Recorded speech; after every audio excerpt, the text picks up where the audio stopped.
Welcome to today's webinar. This is AI for Higher Education Blueprint. And this is a special webinar that breaks down the key findings from our AI for Higher Education Blueprint resource, which is a special report we've kind of created in partnership with a company called QuantPlus. And QuantPlus is really unique in the higher education space. They're an AI company that's actually analyzed every education ad in the US over the last 12 months to discover the top performing creative elements that lead to better performance.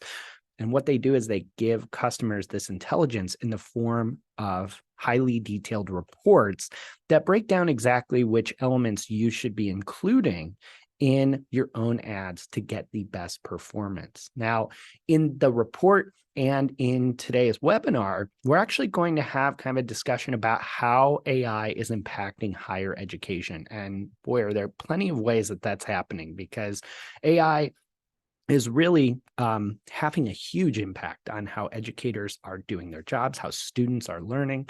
There's a lot of opportunities and challenges ahead for everyone in higher education when it comes to artificial intelligence. Now, before we dive into that, I want to cover a couple quick housekeeping notes. First off, as part of your registration for the webinar, you are getting a full copy ungated of the report via email after we're done with the webinar.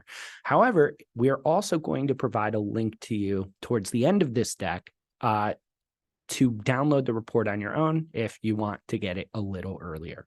Second, we are doing some Q&A at the end where me and Kathy will be discussing some of the top questions and issues for AI in higher education. So if you have questions, drop them into the Q&A portion of the webinar, or just drop them in chat and we will try to get to as many as possible. Now, let me quickly introduce our presenters today. My name is Mike Kaput, and I am the Chief Content Officer at Marketing AI Institute. I'm joined once again by Kathy McPhillips, our Chief Growth Officer. Kathy, thank you for being here.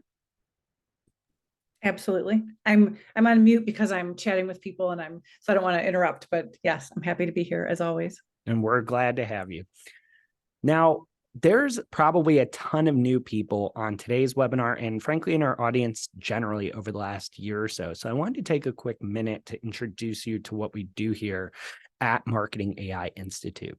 At our core, we are a media, event, and online education company. And our entire reason for existing is to make AI accessible, approachable, and actionable for marketers and business leaders worldwide. Now, even if you're new to our audience, we've actually been doing this since way back in 2016. So well before, ChatGPT took the world by storm and generative AI kind of started exploding across different industries.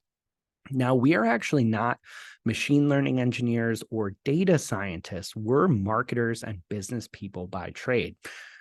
Our entire company spun out of a marketing agency that used to be owned by Marketing AI Institute's founder and CEO, Paul Raitzer. And during our time at the agency, we were trying to figure out how we could use AI to improve the marketing results that we were tasked with getting for our clients. So in the process of doing that over 10, 15 years in the agency world, we spent years researching and testing AI technology and learning how to apply it to marketing and business. And so we kind of shared everything we were learning along the way as we did that.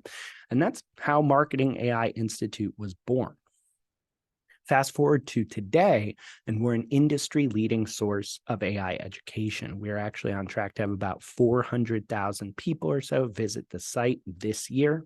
We have more than 40,000 business leaders from the world's top brands subscribe to our content. Our podcast actually just cracked the top 3% of podcasts worldwide, and it's growing pretty quickly, which is awesome. And we've got thousands of people who have taken our free and paid AI education, joined our community, or attended one of our virtual or in-person events, including our annual Marketing AI Conference, MACON, which happens every year. It just wrapped up this past year in person in July in Cleveland, where we're based. And we actually have tickets on sale for 2024 at maicon.ai if you're interested. Now, our audience at the Institute encompasses many, many different types of marketers and business people in many different industries. But as part of our work, we've done quite a bit with higher education institutions. I mean, as you might imagine, everyone, including higher ed, is trying to figure out what to do about AI.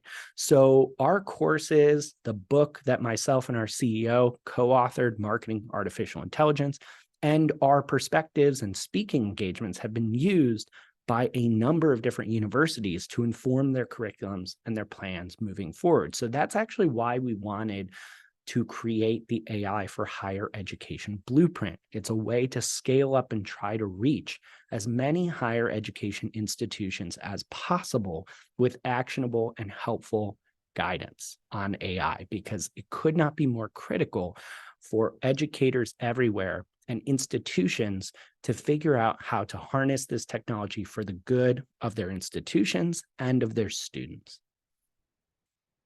Now, in today's webinar, we're going to talk a bit about how to actually do that.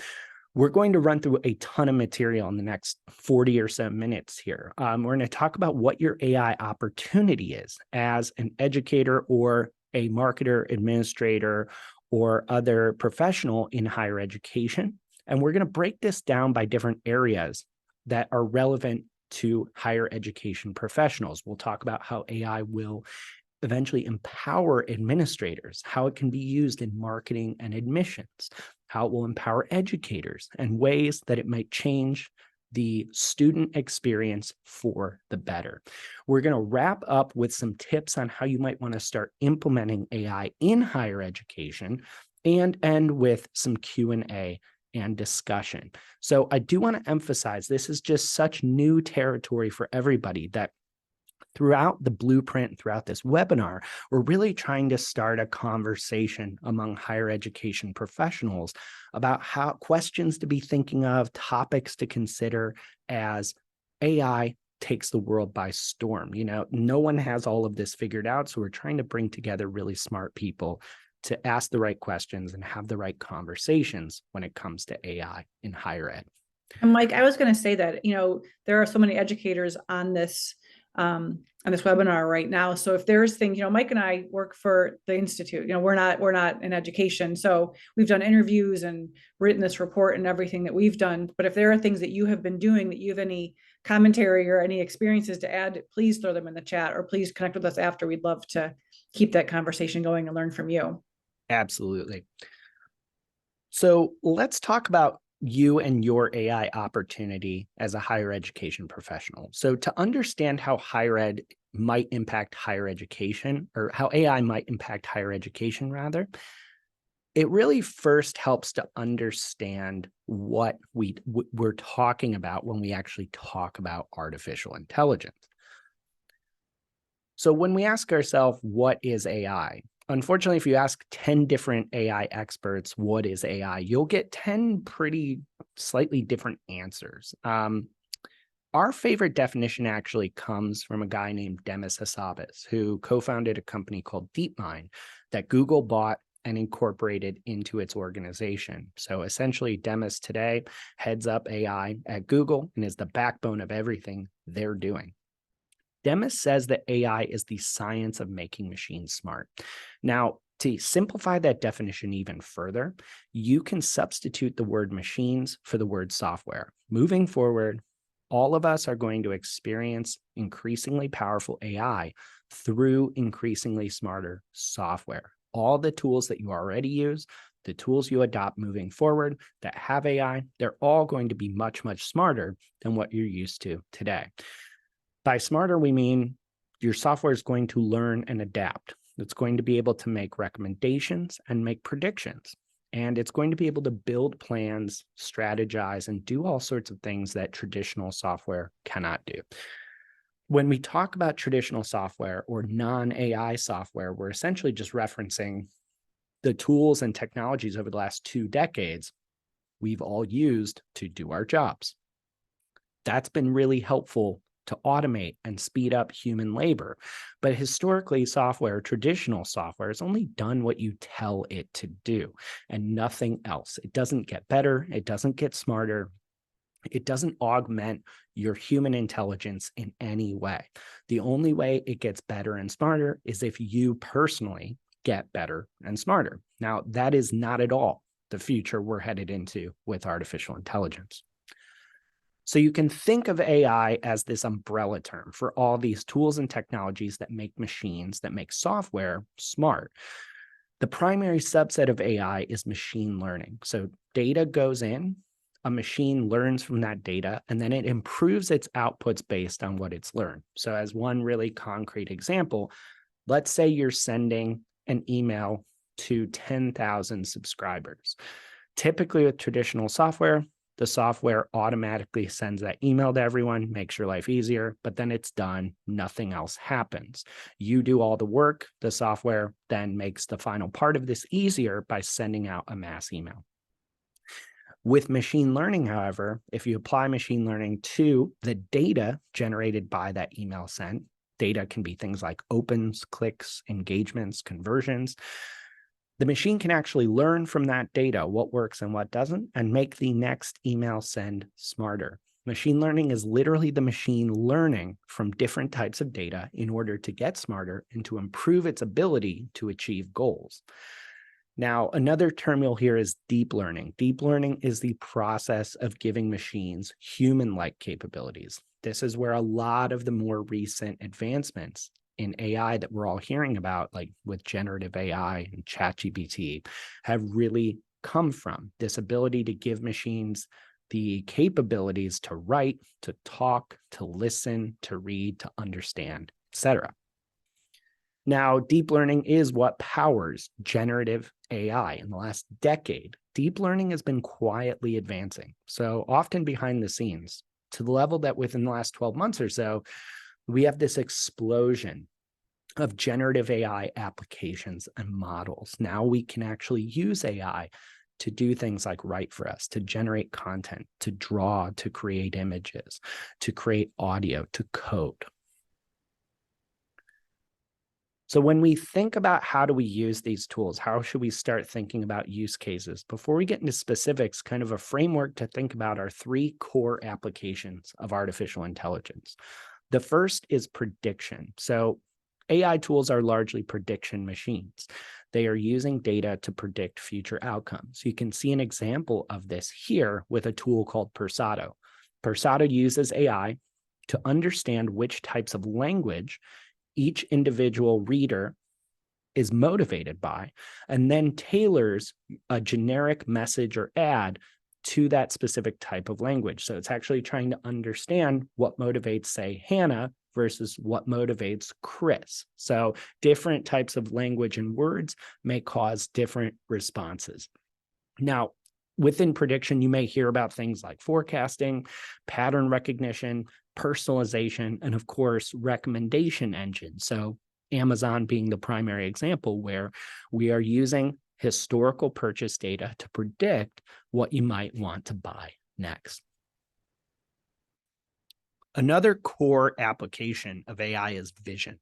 So beginning back in early 2022, we started to see this explosion of vision AI tools, specifically ones that could generate images and video. You can see here an example of one called Midjourney that's very popular. So based on a simple text prompt, it can generate photorealistic images from scratch in seconds. Here I'm asking it to generate an image of a beach at sunset with palm trees swaying in the wind, and make sure it's photorealistic. And within a few seconds, we get a really solid possible set of images to use however we want. Now, that's just one example of vision AI. We can actually use vision AI to detect objects in images and videos, as well as facial recognition capabilities. So if you think about anytime you unlock your iPhone, you're using a type of vision AI in the form of facial recognition. I want to give you a quick sense of how fast this stuff is evolving. This is a timeline of the multiple versions of Midjourney, the tool that I just showed. It launched in February 2022 with V1, and you can see here what the prompt for this young boy, the picture of this young boy looked like when it was released about 16 or so months ago. It's pretty good. That's pretty cool. Like before that time, we couldn't really do stuff, create images like that with AI. But fast forward to May 3rd, 2023, just again, about 16 or so months later. And in V5.1, the same prompt is literally photorealistic. These tools are essentially today doubling in their capabilities every 12 to 16 months. If there is something today that is not possible with some of the AI tools out there, it's a very real possibility in the next 6 to 12 months. Those capabilities will be profoundly improved from what they are today. Now, the other big area of AI to talk about, and one you're probably very likely to have seen or experimented with, is language AI. This is what powers tools like ChatGPT. So you can see ChatGPT here can actually respond to relatively complex prompts, can generate long form content, and it actually in some cases is pretty good at reasoning and creativity. Here we're asking it how should businesses prioritize which AI pilot projects to start with? And it actually gives us pretty solid answers. Now, the point here is that across prediction, vision, and language, these powerful AI capabilities are actually being infused directly into the core tech stack platforms that power most businesses today. One example is ChatSpot from HubSpot. So just 5 months after ChatGPT came out, HubSpot, which is a major marketing automation platform, baked a version of ChatGPT right into its platform. So now you can actually use natural language prompts and conversations to query or chat with your HubSpot portal and its data. Now, this tool is admittedly in alpha version right now, so it still has a long way to go, but you're starting to see what happens when we take these abilities to make predictions, generate visuals, and generate language and bake them into the tools that we already have. HubSpot's also introduced a number of generative AI capabilities in the last few months as well. You can start generating blog posts and things right in the platform. That's all rolled out to HubSpot's 170,000 plus customers. So really the idea here is that even if people on your team or in your class or at your organization can barely spell AI today, every single employee in the job market moving forward and every organization that uses basic software is going to experience the power of AI very, very soon if they're not already. And they're going to need to understand how to leverage these tools and technologies to be massively more productive and effective at their jobs. A few other examples of how this trend is playing out. The same week that HubSpot announced ChatSpot, Salesforce debuted Einstein GPT, which is now embedding generative AI into every aspect of Salesforce. You can now have AI write sales emails, schedule meetings, respond to customers, do prep for your sales meetings, and much, much more. Google is, of course, a huge leader in this space. Google is baking sophisticated AI right into basically every app in Google Workspace. We are just now getting access to this in our personal Google accounts, but we're seeing things like the ability to have Google write Google Docs for you, to rephrase content within them, to summarize, to literally generate content right within Docs. You are also going to see the ability to automatically generate slides from text prompts in Google Slides. And you're going to be able to use text prompts to organize your data in Google Sheets. No more learning different formulas and being kind of a ninja in Google Sheets or Excel. You're going to just be able to tell it how you'd like to organize your data. And of course, Microsoft is a major player here through its partnership with OpenAI. Every single Microsoft 365 app is about to have AI infused into it through Microsoft 365 Copilot, which is essentially, like I just described with Google, a Copilot where you can use natural language prompts to automatically get outputs from all these business productivity tools that you already use today. So it is important to remember with all this, like, on one hand, AI is not the stuff of science fiction anymore. It is here, it is real, it is baked into the tools we're all familiar with.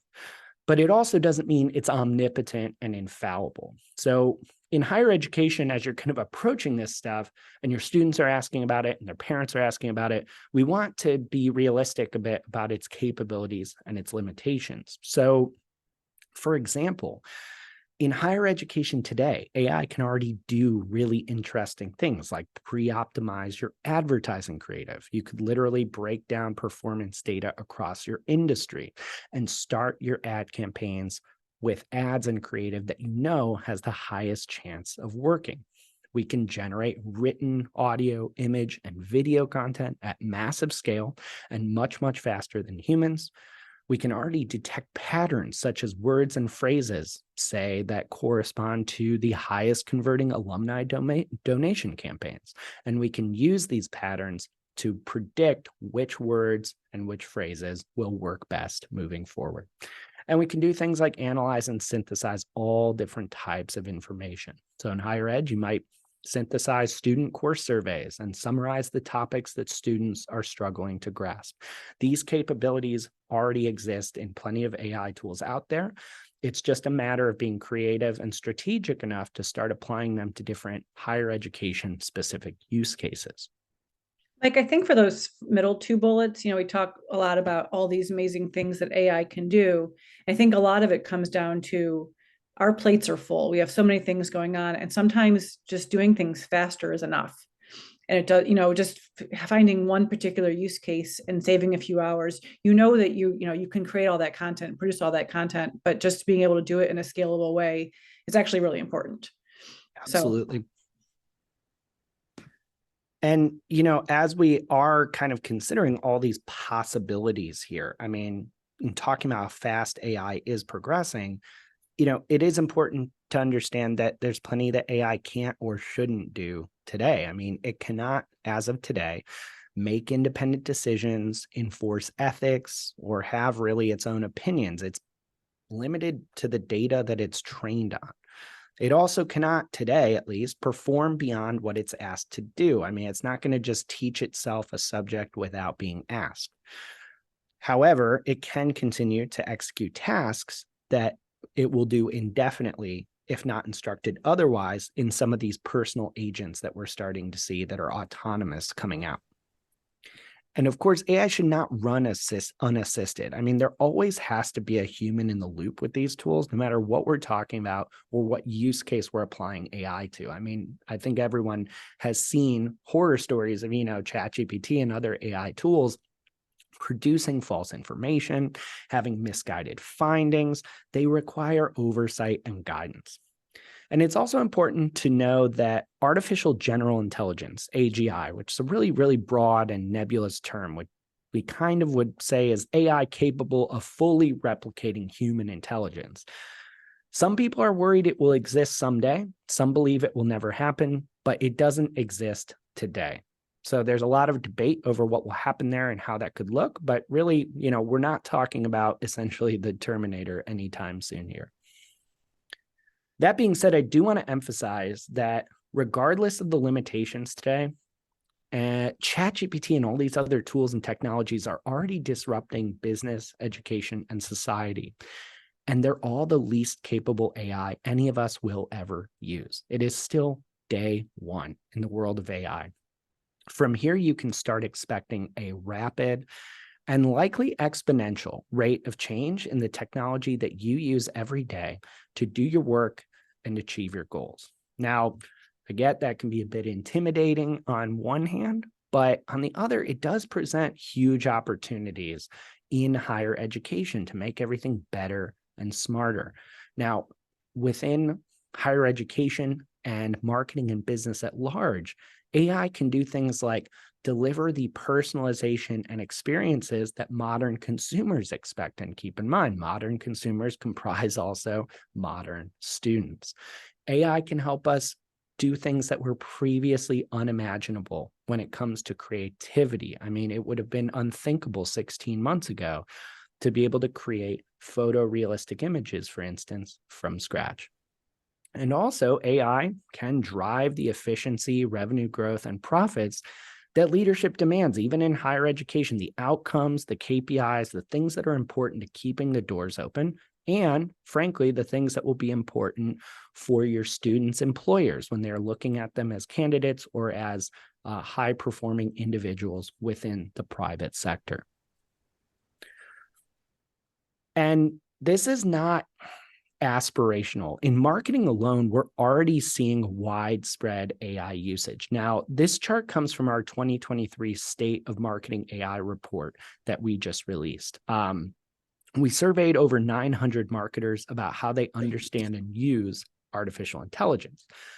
When we asked them to describe their personal use of AI tools, 98% said they were already using it in some way. Now, 45% were experimenting, 29% were already infusing it into their daily workflows. Now, that's just marketing, so I don't know what the percentages would be in other industries. However, if you're in higher education today, your students are about to enter a workforce where 98% of people in marketing, I don't think marketing is some magical outlier of an industry, are already using AI in some fashion. This is the world we're at today. In a year from now, 2 years from now, 3 years from now, when your students graduate, it will be a world where AI is baked into every organization at every level. And, Mike, from the standpoint of the marketers at universities who are trying to focus on how to improve enrollment rates, improve applications, all these different things, like using these tools to get the right messages to the right families, to the right parents, to the right kids, that speed to market and that laser focus on targeting the right message to those folks is going to have such an impact on all of those things.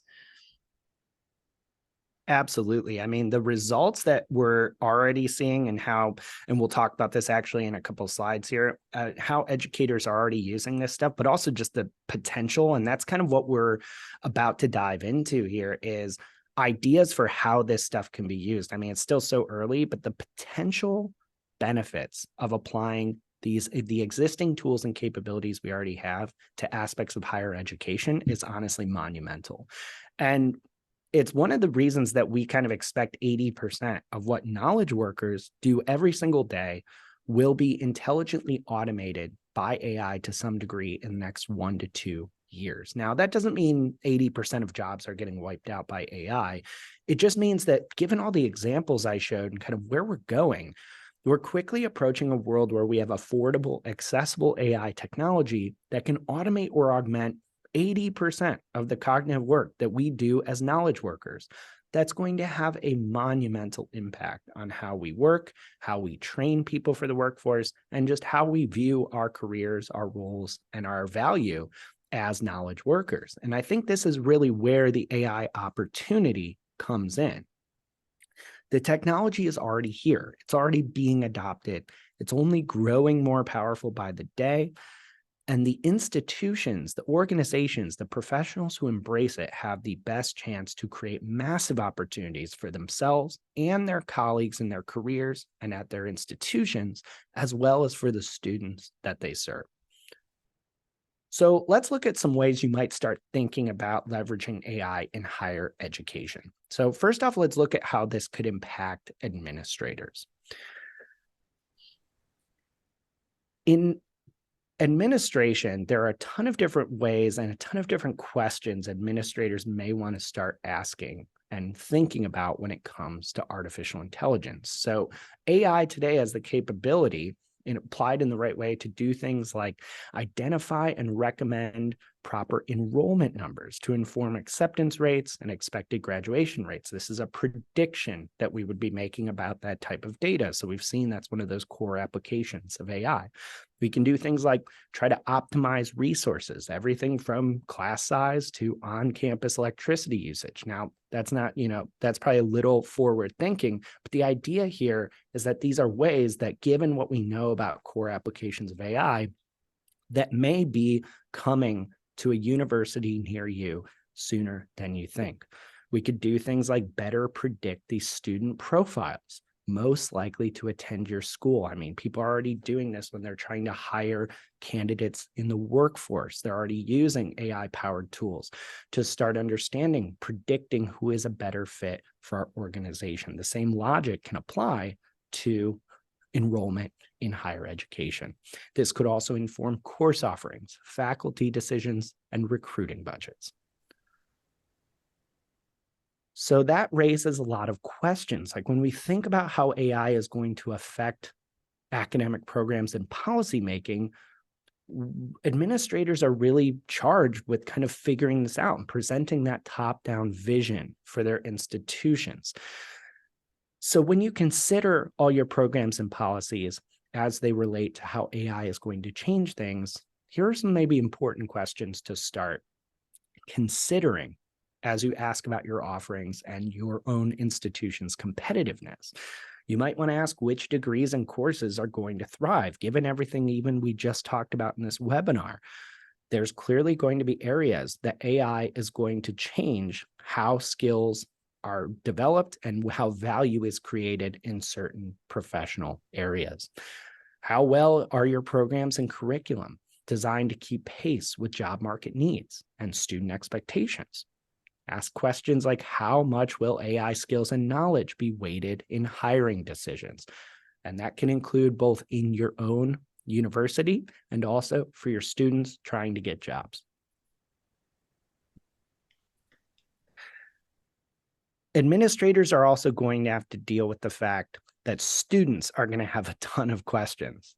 Your student affairs professionals or people that are involved in that area of the institution are going to be confronted by students asking what I might call existential questions. I mean, if you are a student today looking or following at what AI is capable of already and where it's going, you honestly might start asking questions like, what purpose do I serve as a human in the workforce? Like, what value am I actually creating if a machine can think better than me in certain domains? Obviously, what should I do with my life and career? We were asking that question as students before AI. It's only going to become more prevalent now. How valuable are my skills? As people are very attuned to the fact that they want to get ROI on their degree, they're going to start asking, how valuable are the skills that I'm learning when AI is rapidly advancing in my field? What happens if or when my job is disrupted or replaced? Or what happens if that happens before I even get my first job? The role of student counselors and career counselors is going to take on even greater significance here because students aren't going to have the answers here and they're going to ask universities for them. Now, when it comes to marketing and admissions, there are a ton of really interesting ways we're already seeing universities be able to leverage AI in their own operations, or that will be possible in the very near future. You know, institutions already have the ability to intelligently segment students based on their interests, area of study, geography, financial need, and personalize information to those demographics. They can start identifying the highest performing creative elements in different communications and ads. And they can personalize messaging to different students based on their profile and their engagement with the institution over time. Now, throughout the process of marketing and trying to attract more students to an institution, imagine what the admissions process can start looking like as we start to reinvent it from the ground up with AI. We could be looking at a near future where we're able to automate application processing. We can do things like used AI-based assessment scores to sort tons of applications in seconds, surface insights, recommend follow-up questions, and even rank waitlist candidates. Imagine every step of the way, the work, the manual labor that goes into admissions and administration, and imagine how AI can start making this process better, faster, and smarter.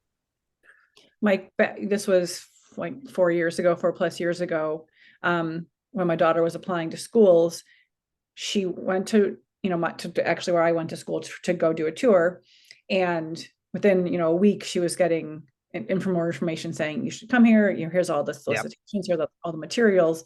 At the same time, I was getting a request for a donation separate parts of the university. Right. So how can AI help all these, I don't know the answer to this question right now, but how can AI help all of these silos work together to have all that information? Because what if she would have gotten something that said, it alluded to the fact that her parent went there, or I got something saying, as an alum, your daughter's go, just there's so many different ways to do that. What a missed opportunity. We often see that in other areas of marketing, that personalization generally, to be frank, sucks across a lot of marketing applications. And the reason it sucks is because humans aren't very good at doing it manually. And that's where those disconnects come in. So we actually have done a blueprint on AI for personalization broadly in business. And the key takeaway from it is really that AI is able to do personalization so much better because A, it's able to actually analyze all the relevant data that humans can't, and B, it is consistent and able to adapt dynamically to different changes in data instead of humans having to come up with this kind of rules-based logic that breaks very quickly the moment something changes. Greg said those silos were working together. Donations greatly increased. There you go. So to kind of give you a really tangible example of what all this looks like, because we're talking about kind of having a conversation about what could the future of higher education look like when it comes to AI. There's a really good example here with TAFE Queensland, which is an Australian government-owned education institution that has 125,000 different students across 50 plus locations. And they actually were running a major international recruitment campaign. They wanted to attract specifically students from South Korea and Japan. However, they kind of ran into this problem in their marketing and admissions department where they were concerned all the typical marketing assets they had wouldn't have the same effect internationally as they did in Australia, because they had all these beautiful images of Australia, local situations and locations that people in Australia would have recognized. They weren't sure if this would resonate. So this institution had pretty experienced marketers that had a lot of thoughts on what could work.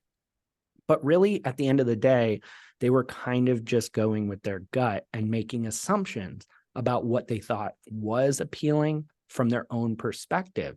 Now, they actually realized this early on and turned to AI to get much more scientific and predictive in their marketing. So they actually used QuantPlus, the sponsor of this webinar, to actually use their AI to generate data-driven creative insights that could actually help them build better campaigns that were more relevant and resonant with their target audiences. So like we mentioned at the start, QuantPlus has AI that actually evaluates all the data points in advertising that's already out there and working. And it specifically helps you understand which images, colors, phrases, calls to action, and other creative elements work best in ads for your market.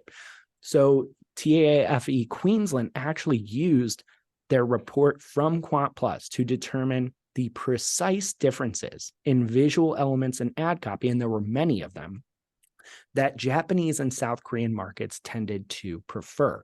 It turned out that each audience actually had very, very, very different preferences, and the team would not have identified any of these just using human judgment alone. They didn't have the data that AI had access to. It would literally have been impossible for them to find this data set and use it for themselves to determine that they should be running different ads. So as a result, predictably, their performance went up dramatically. They saw a 90% lift in unique visitors to their landing pages for this international program and a 33% increase in ROI when compared to the campaigns they were running without artificial intelligence. This is really just one more proof point here that AI unlocks possibilities that were previously unimaginable when it comes to attracting students and when it comes to running smarter, leaner, more efficient marketing programs in higher education. And Mike, one of the things I liked about that example is that, we are going off of our own intuition, like you said, and we're going off our own data. If we do have the ability to analyze all of our own data, but we're only working with our data set. Like we don't know what we don't know. So to have other competitive intelligence and have all this analysis already done that we could then use in our own marketing, like that's awesome. Just to have that comprehensive research already done for us. Yeah, absolutely. And it's really, really interesting to see how QuantPlus is doing that with their solution, because I have not seen anything else like that in my own research about actually being able to produce reports based around this personalization. Now, obviously, we talked about administrators and marketers and admission, but how does AI actually look, or how could it look as we're creating better student outcomes and educator outcomes in the classroom? So there's quite a few ways here that we have the potential to kind of reinvent how coursework works, how education works in the classroom using artificial intelligence. I mean, today we can start using AI tools to actually help us find statistics on sources that help us support key concepts. We can be providing alternative explanations to help illustrate key concepts, reinforce ideas, and help students learn in a better way than they are with a simple generic example. I mean, we do this all the time in our own business, is reword, rewrite, have AI augment when we're trying to learn new concepts and trying to do it in a way that we actually identify with, or that, using analogies that we understand. We may very soon be able to ask AI to identify and explain cognitive bias or logical fallacies in a student's work in order to improve everyone's writing, communication, and critical thinking skills.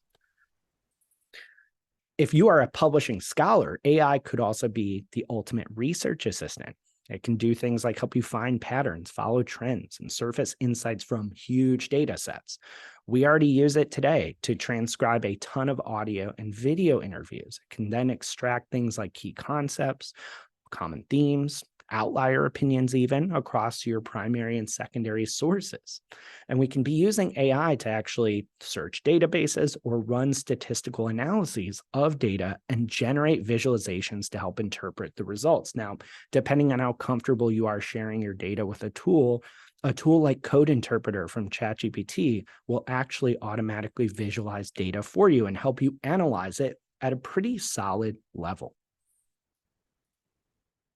So I want to quickly talk about how real-world educators are actually using AI today. So as part of this report, we actually talked to more than a dozen higher education leaders and asked them to share with us how AI was impacting their work. Now, we had a lot of different quotes and interviews with them, so we kind of summarized some of the key takeaways of how they're using AI in their work. So some of the ones that jumped out were, a lot of them are introducing AI concepts and tools into existing courses. For example, they're requiring AI tools to be used in assignments in certain ways to illustrate their capabilities.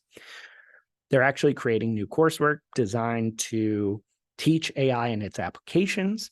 They're trying to lead more discussions on the motivations, choices, and outcomes of using AI to encourage students, in order to encourage them to use AI tools appropriately. And they're also doing things like looking into ways to personalize the learning experience with artificial intelligence. They're interestingly increasing class participation and on-camera work because they're trying to replace essays and other more traditional assignments that AI tools may write for students. And really, they're trying to facilitate a holistic discussion of AI to be the go-to source of information and guidance on AI and how it's going to impact students' lives. We're really just seeing from at least some of the forward-thinking educators we talk to that AI is starting to be very rapidly adopted in the classroom and incorporated into curriculums. So last but not least, like, how is AI, by being incorporated into the classroom, into the institution, going to help students thrive? There's quite a few ways. I mean, Student engagement is a huge area of potential for artificial intelligence. I mean, we could start using these tools to do things like developing assessments that evaluate students' background knowledge at the start of a term. We can start even getting to the point where, as we're collecting and generating that data, where we can be personalizing learning journeys, very similar to how perhaps some of the leading ed tech companies online are doing, personalizing learning journeys to the results of that assessment. Again, AI is predictive. Based on data we have at our fingertips, it may be able to provide early warnings when students are struggling and need more intervention. We may eventually be administering adaptive quizzes, tests, and other assessments that match question difficulty to someone's level of understanding. And we're already starting to see the very first AI assistants to reinforce student learning, practice skills, and do like one-on-one tutoring. Khan Academy is a big player in this space. While they focus on more high school level students, they're already developing AI tutors that you can use autonomously to learn concepts better. As we talk about job placement, AI is of course going to disrupt careers and work, but it also may help us aid students better when it comes to actually getting them really solid jobs. We can start using things like AI-powered career counseling. Eventually, we'll have AI tools that will be able to use robust data on the job market and the skills and experience that employers are looking for in order to provide tailored career advice. Eventually we'll have predictive analytics for job market trends, where we can start more dynamically adjusting curriculum and certifications based on what is in demand. And of course, if we have the right data at our fingertips, we can be using graduates' employment outcomes to make smarter decisions in our institution.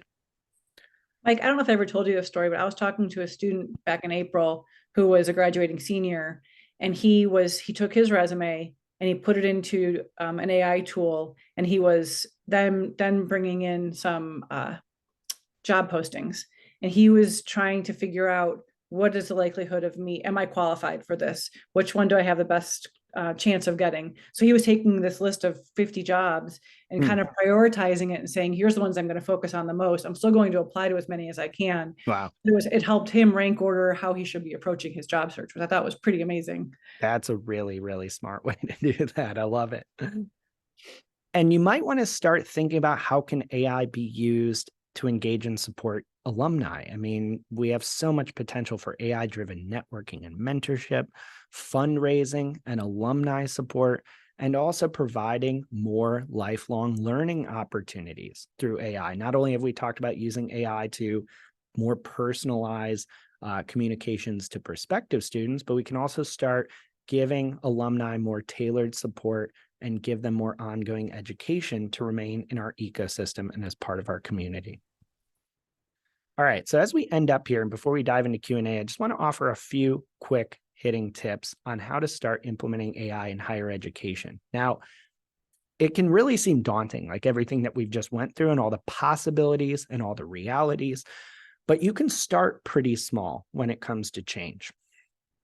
And first off, you want to just understand the risks. Now, you could write an entire book on the challenges and risks listed on this slide, but you do want to understand going in that the training models that power AI have a ton of unconscious bias. We've read tons of stories about how that has played out. You just want to be aware, as you're teaching these tools and adopting these technologies, that all of them come with bias in their own way. There's obviously huge personal data, privacy, and security considerations as companies adopt these tools. So you may want to learn more about what we are talking about when we try to use these tools securely. You may want to be very careful about what data you put into any of these free tools, especially as you are experimenting with them. Copyright and ownership is a huge open question at the moment. There's little legal precedent at the moment for AI-generated work. There's evolving lawsuits about how companies have illegally used content to train models. So while it is not a problem for you to be using AI tools to generate things, you may want to become familiar with how that is affected by copyright, and also just as a topical discussion, understand how some of these models are being trained. We've also talked about the fact that these models hallucinate. The generative AI tools, especially like ChatGPT, produce outright inaccurate or false information. So your students should know that going in, but that can also be a useful teaching opportunity. And of course, the rate of change and the impact on the workplace are going to have profound effects on the questions your students are asking you, how well they feel prepared for the job market, and how your curriculums and careers are going to evolve over time. Now, if you want to start developing your own kind of AI strategy, there's really kind of 5 broad steps to start taking here. You definitely want to prioritize staff training and upskilling. You want to make sure that professors themselves, educators, actually understand AI. Our intro to AI class is actually a really good start. You can learn everything foundationally you might need to know in about 30 or so minutes. Having an internal AI council is a very critical step here. We already know of some universities forming their own councils across different departments, at least even if it's just informal internally, a group that gets together to start talking about where is the university going as it relates to AI. You definitely want your own responsible AI principles and generative AI policies. You're going to have to start guiding students on exactly how to use the technology. It's not a bad idea to conduct an impact and exposure assessment for your institution. Now, you definitely want to start assessing what tasks, roles, responsibilities, what majors are most likely to be disrupted by AI.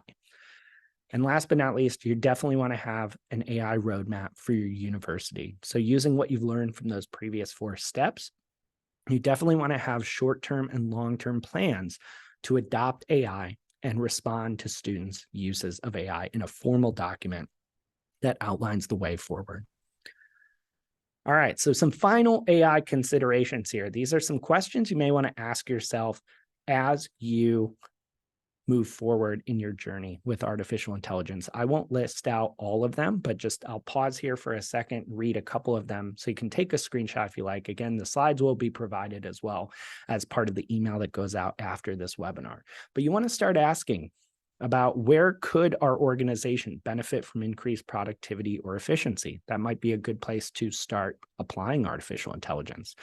What proprietary data do you have? That's a really, really smart way to start thinking about how could we layer AI on top of the data that gives us a competitive advantage. How are we going to address privacy and security concerns is a huge question every organization on the planet is dealing with. How can we prevent, detect, and address unconscious bias in our AI tools? That's certainly something you will get questions about. You will have to figure out as well for your university. And overall, what is our university's stance on the role of AI in education and learning and in the student experience? You don't have to use AI for everything in your university, but as you start infusing it into the classroom, into admissions, into administration, you're going to want to have a strong stance on how it impacts the way forward for your students and stakeholders as you move into this new age of AI. Now, again, you'll be provided with the report after the webinar here, but you can visit the link on screen if you'd like to download it earlier. So go ahead and go to that link and you will be able to download the report. Or if you want to wait for the email, you'll get an ungated version of it there. Last but not least, I want to just give one more shout out to QuantPlus. As we talked about, QuantPlus uses AI. They've literally analyzed every ad in the education industry in the US from the last 12 months. And they can give you a report that tells you exactly which creative elements to include in your ads to achieve the highest performance possible. And actually, every university they've worked with so far has seen performance gains from their ads. That's included people getting ROIs up to 300% on their ads. Now, like I mentioned before, this is literally something that humans cannot do on their own. They are unable to perform elemental analysis on ad creative. Only AI can do this. This is literally something you would not be able to achieve without some type of artificial intelligence. So even if you're not in the marketing or admissions department of your institution, do yourself a favor and forward this information to the relevant people at your institution. It could help you attract significantly more students and avoid wasting money that's being spent on ineffective advertising. All right. So I'm going to stop sharing here, Kathy. Let's jump right into some questions. Awesome. Okay, so real quick, when you talked about where could we benefit from increased productivity and efficiency, if people are still at that stage and you're trying to figure out how to get started, we have an intro to AI class that we run every few weeks. Our next one is September 6th. So feel free to register for that. It's on our website and one of our under education. So feel free to jump into that. So I'm going to ask a question first before I jump into some attendee questions. You talked about the AI Council. Yes. And the universities I've talked to, the ones that are like really, really ready for this and they want to get started, it always is either a very, very knowledgeable professor or it's someone leading the entrepreneurship program, or it could be actually the same person in many instances. How can they start that conversation with their universities just to say, like, we really need to be focusing on this. We need to be paying attention. Yeah, that is real. It is certainly a difficult path because I assume there are plenty of administrators or leadership that don't understand the topic or think it's just as simple as what do we do about ChatGPT or let's ban AI so students can't cheat or something like that. I think you need to find at least one person in leadership who is open to having a basic understanding of the technology. Again, you did mention our intro class. I'm going to mention it again because we designed it for that purpose. You're not going to be able to go to a leader who doesn't get it and flood them with hours of courses or information or reading and a bunch of tools and expect them to get it. They need a foundational understanding first. And honestly, that intro to AI course that we run for free is perfect for that, because without foundational understanding of AI, they're not going to understand why they should care. And also, not only why they should care, why they should act now. I love it.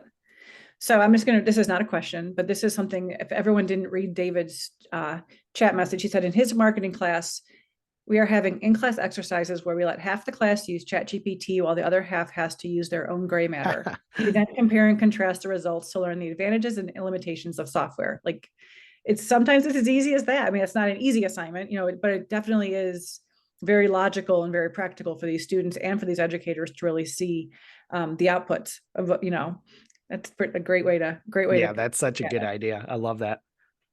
Okay, so someone is asking, this is from earlier, when you say HubSpot baked ChatGPT into its platform, how does that work between the two companies?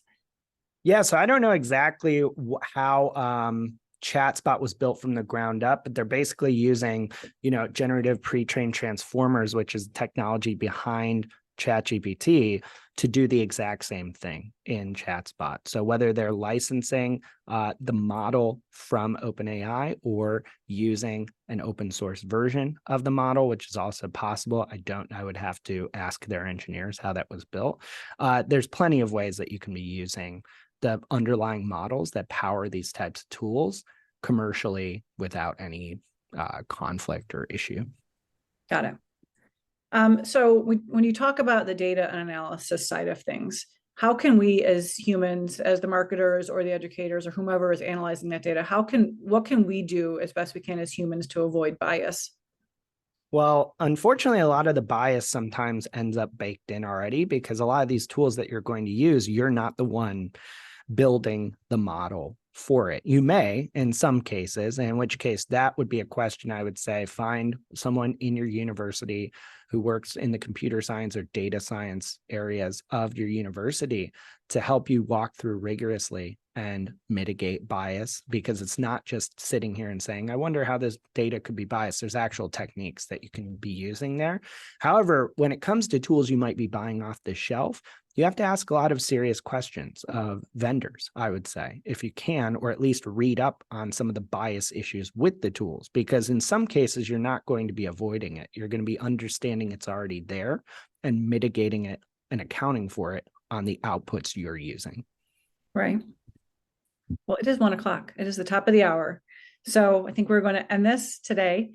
But thank you everyone so much for coming. Mike, as always, thanks. That was awesome. If anyone would like to stay in touch, reach out to us. We'd be happy to help you in any way we can. And I guess that's it. We'll see you next time.